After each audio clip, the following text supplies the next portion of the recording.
Alberto. All right, y'all, ready to go. Show me your hand if you work with adults.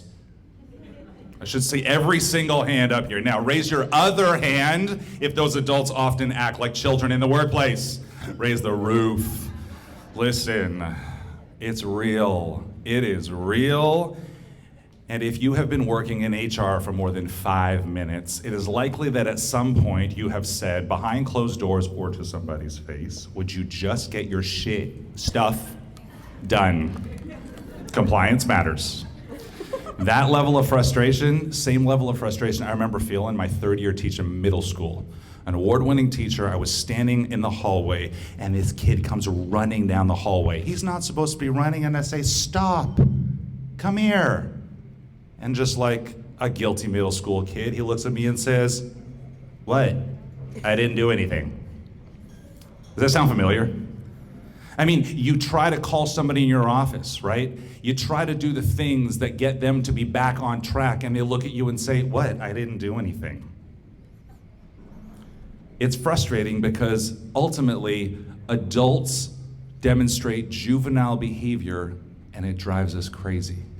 And as much as we want to say, grow yourself up, they have the LinkedIn profile. They've got the ones who are earning the paycheck, but they're still gossiping. They're still showing up late for work. They're still not responding to emails. And you just want to tell them, would you just grow up? I want to introduce to you the most misunderstood leadership skill that is out there. Empathy. Empathy is not feeling somebody else's feelings.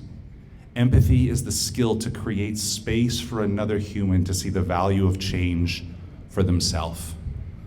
What does that look like in the workplace?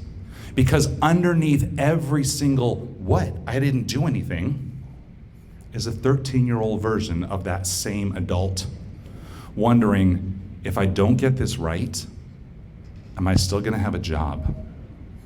Who are they comparing me to? Who can I really talk to? The world of middle school is alive and well in your workplace. So what can we do to move beyond that? Because we know that hard compliance isn't doing the job.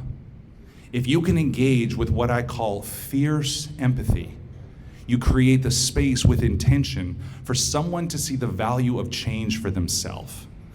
You remember my hallway walker? Here's how it actually went down. He comes towards me begrudgingly, and I call him over and I say, hey, come here. I said, between you and your next class are 10 adults waiting to call you out. What are you gonna do to walk down that hallway and have nobody call you out? Because you don't seem like the kind of kid who likes to get called out, do you? No. So what's it gonna take you? He looks at me and goes, I guess I never thought about it that way. And then he said this, thank you. He fist bumped me and he walked a little more human-ish down the hallway. If you know what I'm talking about.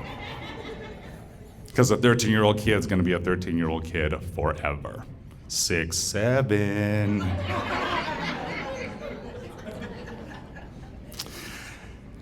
I love the fact that I've got this slide up here for more than 20 seconds, which means I get you all night.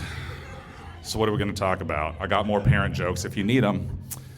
Listen, empathy is the space that is created by a leader so that they can see the value of change for themselves. The problem is this, most adults are not looking to be a problem.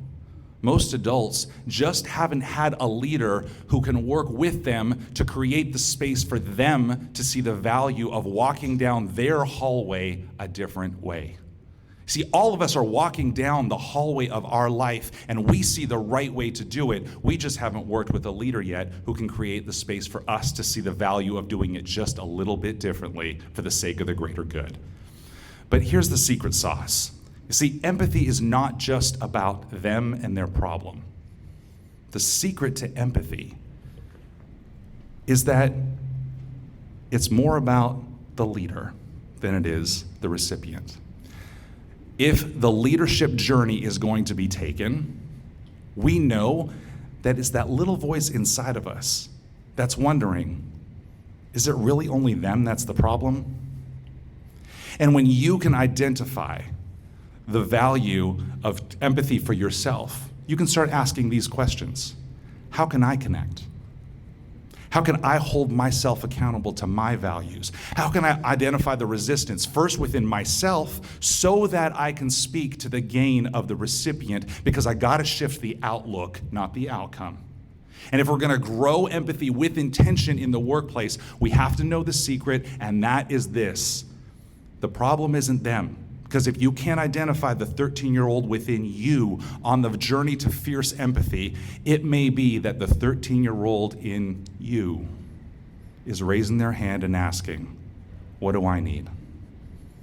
Where am I right now? If you can see yourself in the mirror and ask yourself, what do I need right now?